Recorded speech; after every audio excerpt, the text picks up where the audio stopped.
සුබ දවසක් හැමෝටම සිලොන් හංග YouTube channel එකට අදත් ගොඩාක් ආදරයෙන් පිළිගන්නවා.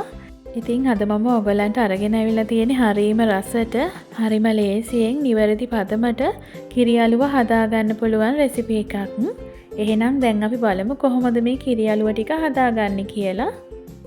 මම මෙතන අරගෙන තියෙනවා කඩෙන් ගත්ත හාල් පිටි ග්‍රෑම් 350ක්. සීනි 250කුත් අරගෙන තියෙනවා. මෙතන මම කජු ටිකකුත් පොඩි කෑලි වලට කපලා අරගත්තා. මෙතන තල මේස හැන්දක් විතර වගේත් අරගෙන තියෙනවා. තව මෙතනට මම මාගරින් මේස හැඳි 3ක් විතර වගේ අරගත්තා. ඉතින් මාගරින් වෙනුවට ඔයගලන්ට තියෙනවා නම් බටර් උනත් පාවිච්චි කරන්න පුළුවන්. මෙතන කුඩු කරගත්ත එනසාල 6-7ක් වගේ අරගෙන තියෙනවා.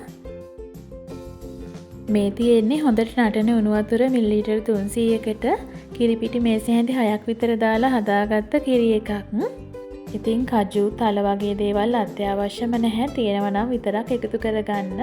ඒ දේවල් එකතු කරගත්තාම කිරි අලුව එකේ රස තවත් වැඩි කරගන්න පුළුවන්. දැන් මුලින්ම මම පෑන් එකක් ලිපේ තියාගෙන සීනි ටික එකතු කරගන්නවා. ඊට පස්සේ මම හදාගත්ත කිරි එකත් එකතු කරගන්නවා. දැන් අපි මේ සීනි පැණි එක නූල් ඇදෙන පදමට උණු කරගන්න ඕනේ. සීනි ටික දිය වුණාට පස්සේ මම තලාගත්ත එනසාල් ටිකත් එකතු කරගන්නවා.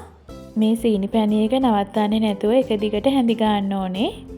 දැන් මම රසායනික ලුණු ටිකකුත් එකතු කරගන්නවා. ඉතින් සීනි පැණි එක මේ විදිහට විනාඩි 8ක් 10ක් වගේ එක දිගට හැඳි ගන්නකොට මේ විදිහට බුබුලු දාලා උතුරන්න පටන් ගන්නවා. පැණි එක හොඳට බුබුලු දාලා උතුරනකොට මේ විදිහට පොඩ්ඩක් ඇඟිලි දෙකට අරගෙන බලන්න. ඇලෙන ගතියට නූලක් වගේ ඇදෙනවා නම් ඒක තමයි සීනි පැණි එකේ හරි පදම. එහෙමත් නැත්නම් හැන්දට ටිකක් අරගෙන බලන්න වක් කරනකොට අන්තිම බිඳුව නූලක් වගේ ඇදෙනවා නම් ඒක තමයි හරි පදම. සීනි පැණි එක හදාගත්තට පස්සේ මම හාල් පිටි ටිකක් බෙද ගන්නවා. හාල් පිටි ටිකත් මම අඩු ගින්දරේ තියාගෙන විනාඩි 7ක් 8ක් විතර වගේ බෙද ගන්නවා. නවත්තන්නේ නැතුව එක දිගට හැඳි ගාමින් පිටි ටික බෙද ගන්න ඕනේ. හාල් පිටි ටික බෙදෙනකොට හොඳ සුවඳක් එන්න පටන් ගන්නවා. හාල් පිටි ටික බෙදුනට පස්සේ අතට අරගෙන බැලුවහම මේ විදිහට වැලි වැලි වගේ තමයි අතට අහු වෙන්නේ. ඉතින් මේ පදමට තමයි අපිට හාල් පිටි ටික බෙද ගන්න තියෙන්නේ. ඊට පස්සේ මම බෙදගත්ත හාල් පිටි ටික ඉඩ තියෙන ලොකු බෝල් එකකට එකතු කරගන්නවා. ඊට පස්සේ මම මේ බෙදගත්ත හාල් පිටි ටිකෙන්ම වෙනමම ග්‍රෑම් 50ක් විතර වගේ අරගෙන තියාගන්නවා. මේ හාල් පිටි ටික අපිට අලුව එක තුනී කරනකොට ඕන වෙනවා. ඊට පස්සේ මම බෙදගත්ත හාල් පිටි එකට තල ටිකයි කජු ටිකයිත් එකතු කරගන්නවා. මේ වෙලාවේදී මම මාගරින් ටිකත් එකතු කරගන්නවා. දැන් මේ තියෙන්නේ මම හදාගත්ත සීනි පැණි එක. මේ වෙලාවේදී සීනි පැණි එක ටිකක් හයි වෙලා වගේ තියෙන්නේ. ඉතින් සීනි පැණි එක හයි වුණාට බය වෙන්න දෙයක් නැහැ. අපිට පුළුවන් කිරි පොඩි ප්‍රමාණයක් හරි එහෙමත් නැත්නම් උණු වතුර පොඩි ප්‍රමාණයක් හරි එකතු කරලා සීනි පැණි එක දිය කරගන්න.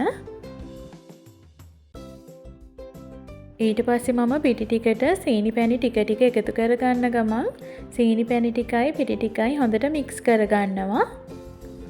මුලින්ම මම හැන්දක් පාවිච්චි කරලා මේ විදිහට මේ ටික හොඳට මික්ස් කරගන්නවා. ඉතින් ඕගොල්ලන්ට පහසු විදිහකට හැන්දක් පාවිච්චි කරලා හරි එහෙමත් නැත්නම් අතින් හරි මේ ටික හොඳට මික්ස් කරගන්න. ඉතින් මේ විදිහට සීනි පැණි එකෙන් ටික ටික එකතු කරගන්න ගමන් මේ ටික හොඳට මික්ස් කරගන්න ඕනේ. අන්තිම ටික මම අතින් තමයි අනාගන්නේ. එතකොට අපිට කැට හිටින්නේ නැති විදිහට හොඳට මේ ටික මික්ස් කරගන්න පුළුවන් වෙනවා. ඉතින් මෙන්න මේ විදිහට එක ගොලියකට එනකම් මේ අලුව ටික හොඳට අනා ගන්න ඕනේ. ඊට පස්සේ අලුව ටික තුනී කරගන්න ට්‍රේ එකේ පතුලට අරන් තියපු හාල් පිටි වලින් ටිකක් මේ විදිහට ඉහ ගන්නවා. දැන් මම පිටි ඉහගත්ත ට්‍රේ එකේ අලුව ටික මේ විදිහට හොඳට තුනී කරගන්නවා. අලුව ටික මේ විදිහට හොඳට ට්‍රේ එකේ තුනී කරගත්තට පස්සේ අරන් තියපු හාල් පිටි වලින් ටිකක් මම උඩිනුත් ඉහ ගන්නවා. පිටි ටික මේ විදිහට හොඳට උඩින් ඉහගත්තට පස්සේ අලුව කෑල්ලක් අවශ්‍ය සයිස් එකට අනුව කෑලි ටික මාක් කරලා තියෙනවා. ඉතින් ඕගලන්ට කැමති හැඩයකට කැමති සයිස් එකකට මේ අලුව ටික කපා ගන්න පුළුවන්. කෑලි ටික මාක් කරගත්තට පස්සේ අලුව ටික හොඳට සෙට් වෙනකම් පැයක් විතර වගේ තියන්න ඕනේ. පැයක් විතර ගියාට පස්සේ මම අලුව කෑලි ටික වෙන් කරගන්නවා. ඉතින් මේ විදියට තමයි අපිට මේ කිරි අලුව ටික හදාගන්න තියෙන්නේ. ඉතින් ඇත්තටම මේ විදියට හැදුවහම අපිට කිරි අලුව ටික හරිම ලේසියෙන් හරිම රසට හදාගන්න පුළුවන්. ඕගොල්ලොත් මේ විදියට හදලා බලන්න කොහොමද කියලා රස. ඕගොල්ලෝ කිරි අලුව හදන වෙනත් රෙසිපීස් තියෙනවා නම් ඒවත් කමෙන්ට් එකකින් දාලා තියන්න. ඉතින් අදත් මගේ වීඩියෝ එකත් එක්ක එකතු වුණාට ඕගොල්ලන්ට ගොඩාක් ස්තුතියි. තවත් මේ වගේ රසවත් රෙසිපීස් බලන්න channel එකත් එක්ක දිගටම එකතු වෙලා ඉන්න කියලා ආදරයෙන් මතක් කරනවා. එහෙනම් ඉතින් ආයෙමත් දවසක අලුත් වීඩියෝ එකකින් හමු වෙනකන් ඕගොල්ලෝ හැමෝටම සුබ දවසක්.